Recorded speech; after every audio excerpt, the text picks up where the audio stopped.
নমস্কাৰ সকলোকে মই প্ৰসূজি ছাৰ সকলোকে স্বাগতম জনাইছোঁ জেএনভি গাইড ইউটিউব চেনেললৈ। নৱোদয় বাছনি পৰীক্ষা 2026ৰ বাবে যিসকল ছাত্ৰ ছাত্ৰীয়ে প্ৰস্তুতি কৰি আছে বা কৰিম বুলি ভাবি আছে বা আপোনালোকৰ ল'ৰা ছোৱালী যদি কোনোবা দিম বুলি ভাবি আছে আপোনালোকৰ অভিভাৱকসকলে, তো আপোনালোকে আমাৰ ক্লাছত যোগদান কৰিব পাৰিব। আমাৰ জেএনভি গাইড অনলাইন কোচিং ক্লাছৰ এটা দ্বিতীয় বেটছ আহি আছে এপ্ৰিল মাহৰ। এটা বেটছ আৰম্ভ হৈ গৈছে এপ্ৰিলৰ আৰম্ভণিৰ পৰা।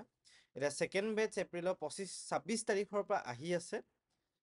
আমাৰ ক্লাছসমূহ 26 তাৰিখ 27 তাৰিখৰ পৰা আৰম্ভ হৈ যাব লাহে লাহে আৰু একদম জানুৱাৰীলৈকে আমাৰ ক্লাছখিনি চলিব। টোটেল এই বেটছটোত 9 মাহ ক্লাছ হ'ব।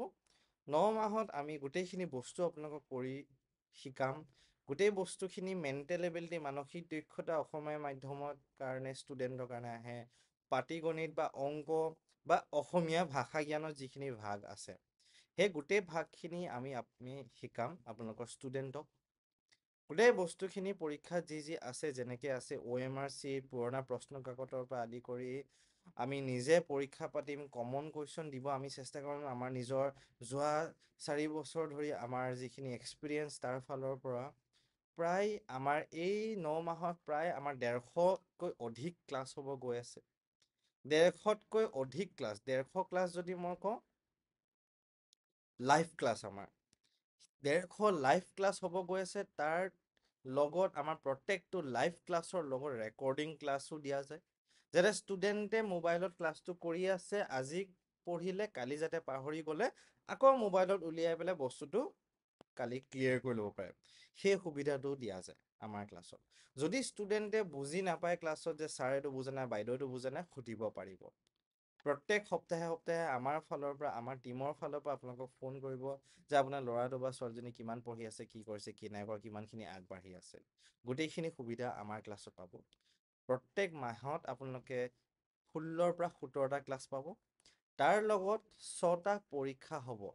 পৰীক্ষা মানে আপোনাৰ আকস্মিক পৰীক্ষা পাতিম আমি, যাতে ষ্টুডেণ্টজনে যদি পঢ়িছে ভালকৈ তেতিয়া আপোনাৰ ষ্টুডেণ্টজনে গম পাব বা আমিও গম পাম আপোনাৰ ল'ৰা বা ছোৱালীজনী পঢ়িছে। যদি পৰীক্ষা মানে ভাল হোৱা নাই বা কৰিব পৰা নাই, তাৰ মানে গম পাম যে আমি আপোনাৰ ষ্টুডেণ্টজনে ভালকৈ পঢ়া নাই। সেইবাবে আমি আকস্মিক পৰীক্ষাসমূহ পাতোঁ প্ৰত্যেক মাহে মাহে 6টা। আৰু ডিচেম্বৰ 15 পৰা জানুৱাৰী 15লৈকে আমাৰ 100 মাৰ্কছৰ আপোনাৰ 30টা পৰীক্ষা হ'ব এই নৱোদয় বাছনি পৰীক্ষা 2026ৰ কাৰণে। একদম কমন প্ৰশ্ন কাকতৰ নিচিনাকৈ আমি প্ৰশ্নবিলাক কাটিম, মানে মেইন পৰীক্ষাত অহাৰ নিচিনাকৈ, যাতে ষ্টুডেণ্টে সেই প্ৰশ্নবিলাক কৰাৰ পিছত আমি মেইন পৰীক্ষাটো যাতে ষ্টুডেণ্টৰ কাৰণে একেবাৰে সহজ হৈ যায়। যোৱা বছৰ 2025 বৰ্ষত যিটো পৰীক্ষা হ'ল মানে 24ত পঢ়ি 2024ত ষ্টুডেণ্টে প্ৰস্তুতি কৰিছে। যোৱা বছৰ প্ৰস্তুতি কৰি যিসকল ষ্টুডেণ্টে এই বছৰ জানুৱাৰী পৰীক্ষা দি পেলাই এতিয়া এডমিশ্যন হ'ল, আমাৰ 160তকৈ অধিক ষ্টুডেণ্টে ছিট পাইছে। এতিয়া 160তকৈ অধিক মই কৈছোঁ, আমাৰ ক্লাছ কৰি পেলাই 162জন ষ্টুডেণ্টে নৱোদয় বেলেগ বেলেগ জেগাৰ অসমৰ ছিট পাইছে, নৱোদয়ত এডমিশ্যন লৈছে আমাৰ তাত ক্লাছ কৰি। মই অধিক শব্দটো কিয় লগাইছোঁ তাৰো এটা কাৰণ আছে, কাৰণ আমাৰ ইউটিউবৰ লাইভ ক্লাছ কৰি ইউটিউবৰ ভিডিঅ' চাই ইউটিউবত পঢ়ি কিমান হাজাৰ হাজাৰ ষ্টুডেণ্টে ছিট পাইছে সেইখিনি হিচাপ আমাৰ লগত নাই। তাৰ উপৰিও আমাক ফোন কৰি আছে যে ছাৰ আপোনাৰ অমুকটো পালোঁ, মই ছিট পালোঁ, অমুকটো পালোঁ, সেইখিনি আমি যোগদান কৰা নাই বা আমি ইয়াত সোমোৱা নাই। সেইকাৰণে আমি 160তকৈ অধিক বুলি কৈছোঁ। কাৰণটো হ'ল যে আমাৰ 162 মেইন আমাৰ ক্লাছ কৰি পেলাই ছিট পাইছে আৰু বাকী অধিকখিনি আমাৰ হিচাপ নাই, সেইটো বস্তু ঠিক আছে। আমি যিমানখিনি পাৰোঁ আমাৰ নৱোদয়ত পঢ়ি আহিছোঁ যিহেতু আমি আমাৰ নৱোদয়ত পঢ়াৰ এক্সপিৰিয়েঞ্চটো আপোনালোকক আমি দিব চেষ্টা কৰোঁ।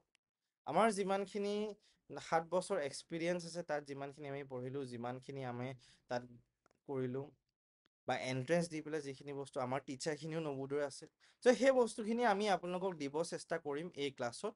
আৰু আশা কৰিছোঁ প্ৰত্যেকজন ষ্টুডেণ্টে যাতে ছিটটো আমি 100% আমি দিয়াব চেষ্টা কৰিম। ইয়াত এনেকুৱা নহয় যে ছাৰ অমুকজনে 10,000 খুজিছে, অমুকজনে 50,000 খুজিছে, ছিটটো দি দিব বোলে।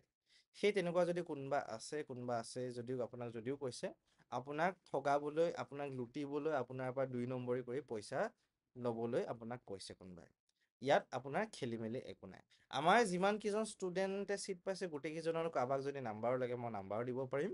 তাৰ লগতে আপুনি এবাৰ নিজে সুধি চাব যে ষ্টুডেণ্ট কেইজনৰ ফেমিলি বেকগ্ৰাউণ্ড বা কি পৰিস্থিতিৰ পৰা আহিছে, কেনেকুৱা মানে অৱস্থাৰ পৰা আহিছে সেই ষ্টুডেণ্ট কেইজন। মই কিছুমান ভিডিঅ' দিছোঁ, তাতো আপোনালোকে চাগে গম পাইছে বহু ষ্টুডেণ্টৰ একদম ভাল অৱস্থা নহয়, আৰু নৱোদয়খন বনিছে সেই ছাত্ৰ ছাত্ৰীসকলৰ বাবে। তো ইয়াত আপোনালোকে কোনোবাই ক'ব পাৰে যে 50,000 দিলে ছিট দিম, কিবা দিলে ছিট দিম, এইটো দিলে ছিট দিম। ইয়াত একো আপোনাৰ সেই খেলি মেলি নাই। এটাই উপায় ছিট লোৱাৰ, ষ্টুডেণ্টজনে আপোনাৰ ল'ৰা বা ছোৱালীজনী ভালকৈ পঢ়িব লাগিব, ছিটটো দখল কৰিব লাগিব। সেইখিনি আছিলে মোৰ ফালৰ পৰা আজি। আমাৰ নতুন ক্লাছ এতিয়া আৰম্ভ হৈছে এটা মে' 10 তাৰিখে এটা বেটছ আহিব। আপোনালোকে যেনেকেই সুবিধা ইয়াত দিয়া ফোন নাম্বাৰটো যোগাযোগ কৰিব। ফোনটো যদি কৰি এবাৰ নাপায়, আপোনালোকে হোৱাটছএপত ভইচ মেছেজ দি দিব। হোৱাটছএপত মেছেজ দি দিব আপোনালোকে, আৰু ফোনটো কৰিলে ৰাতিপুৱা 11টামান বজাৰ পৰা কৰিব দেই। ৰাতিপুৱা 11টা বজাৰ পৰা ৰাতি 7টা বজালৈকে কৰিলে বা 6টা বজালৈকে কৰিলে, তাতকৈ দেৰিকৈ নকৰিব। কিছুমানে দেখোঁ যে ৰাতি 11টাতো ফোন কৰে, ৰাতিপুৱা 5টাতো ফোন কৰে। আমি এনেকৈ সময় এটা নিৰ্দিষ্ট সময় লৈ চলিব লাগিব কিছুমান কাম কৰিব হ'লে আপোনাৰ, ঠিক আছে।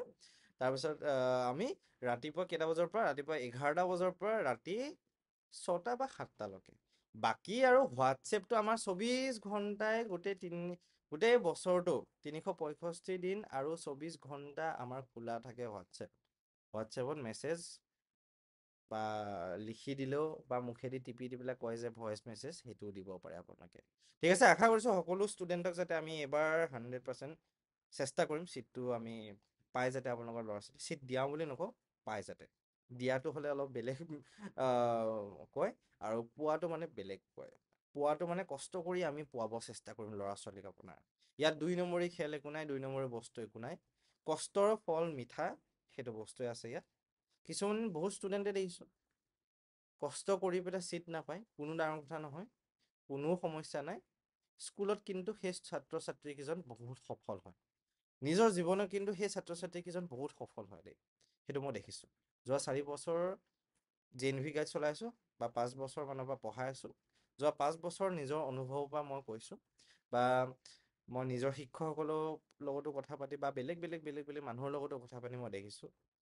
সেইখিনি বস্তু আপোনালোকক ভালকৈ কৰিব, আৰু নিশ্চয় বহুত ভাল হ'ব। থেংক ইউ, ধন্যবাদ সকলোকে ভিডিঅ'টো চোৱাৰ বাবে। নতুন এটা ভিডিঅ' লগ পাম, আৰু JNV গাইড লৈ স্বাগতম জনাইছোঁ আপোনাক সকলোকে।